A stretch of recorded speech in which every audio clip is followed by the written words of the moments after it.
هل تتذكرون ذلك الزمن؟ حين كانت شاشة التلفزيون الجزائري نافذتنا الوحيدة على العالم، حين كنا ننتظر نشرة 8 وكأنها حث وطني.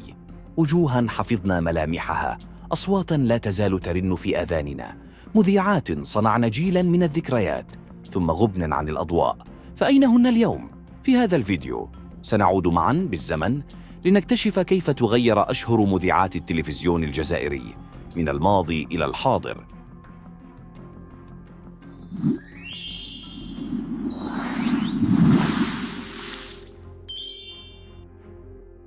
صورية بوعمامة من أوائل الأسماء التي رسخت في ذاكرة الإعلام الجزائري.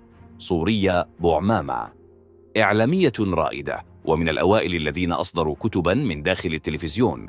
ولدت في عين الدفلة، ورغم إصابتها بفيروس كورونا عادت لتروي تجربتها للمواطنين بصوت القوة والأمل.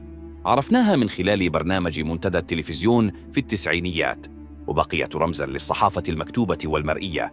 هكذا أصبحت اليوم.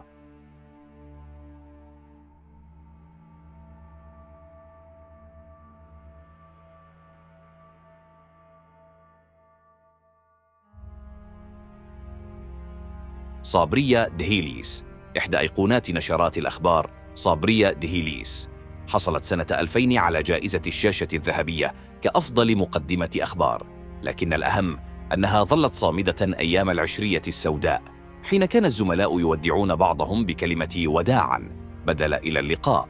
شجاعتها وحضورها جعلها واحدة من أكثر الوجوه قرباً إلى قلوب الجزائريين.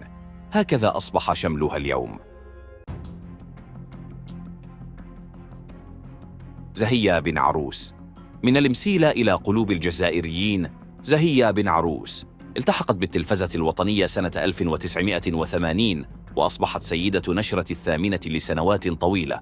قصة مثيرة رافقت حياتها، رفضها لعرض زواج من معمر القذافي، ولم تكشف ذلك إلا مؤخراً. زهية أيضاً دخلت عالم السياسة سنة 2020 كناطقة باسم حزب جبهة الحكم الراشد.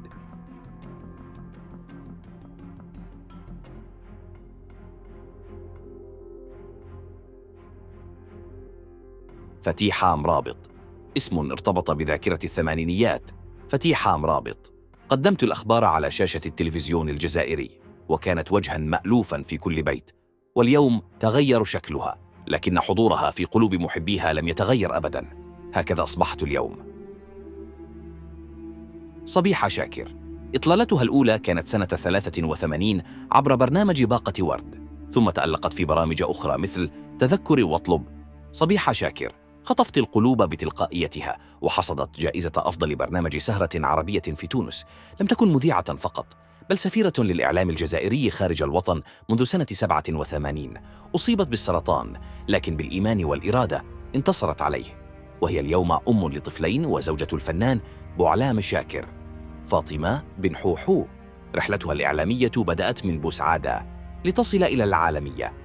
بعد تخرجها من جامعة الجزائر عملت في وكالة الأنباء المصورة، ثم انتقلت إلى لندن عام 91 لتلتحق بقناة MBC. كرمها اليونيسيف ووزارة الإعلام المصرية وجريدة الشرق الأوسط.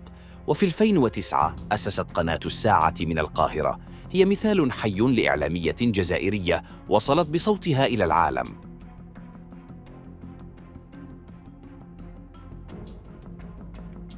نعيمة ماجر شقيقة أسطورة كرة القدم رابح ماجر، لكنها صنعت مجدها الإعلامي بنفسها. كانت من أبرز وجوه نشرات الأخبار، وصرحت يوماً: التلفزيون كان كل حياتي، قضية فيه أجمل أيام عمري، ونجحت خطوة بخطوة. هكذا أصبحت اليوم.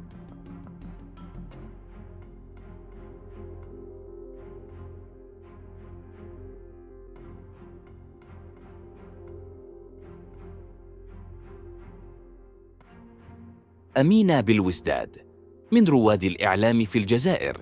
أمينة بالوزداد عملت في التلفزيون بين سنة 62 و82، وكانت من الجيل الذي أسس النشرة الجزائرية بعد الاستقلال. رحلت عام 2015 عن عمر 83 عاماً، ودفنت في مقبرة سيدي محمد بوقبرين بجانب رموز الوطن. ذكراها باقية في تاريخ الإعلام. ليلى سماتي من نشرات الأخبار إلى الملاعب، ليلى سماتي صنعت مسيرة رياضية إعلامية لامعة. عملت في التلفزيون الجزائري، ثم في قناة الجزيرة الإخبارية، وهي اليوم وجها بارزا في قنوات بي إن سبورت بقطر، تعلق على مباريات الكرة الطائرة، وتبقى مثالا للمرأة الجزائرية الطموحة.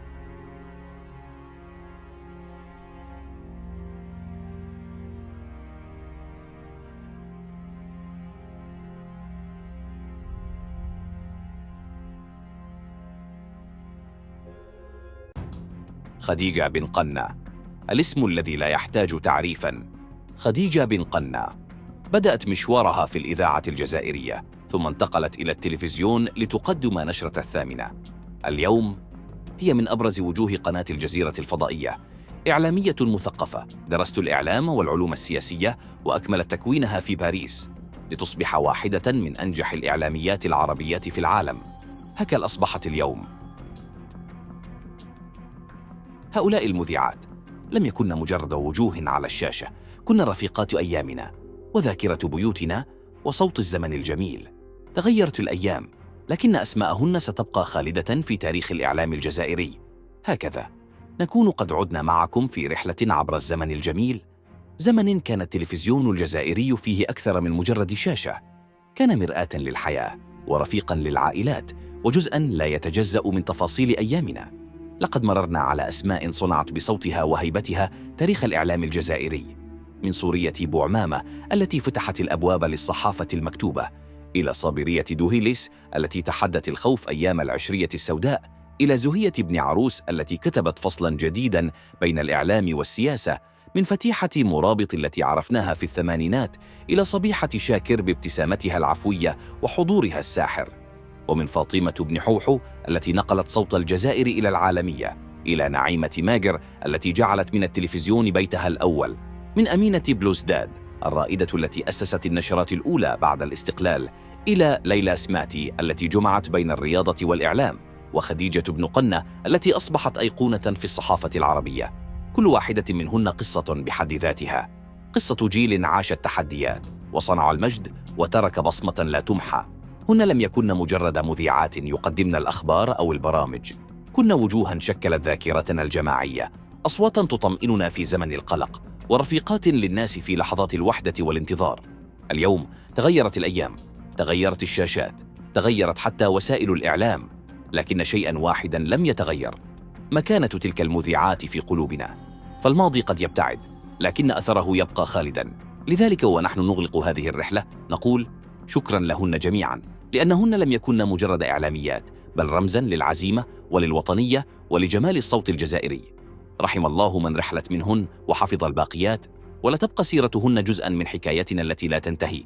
الزمن يمضي، لكن الذكريات لا تشيخ، وهؤلاء المذيعات سيبقين خالدات في ذاكرة الجزائر وذاكرة كل واحد فينا.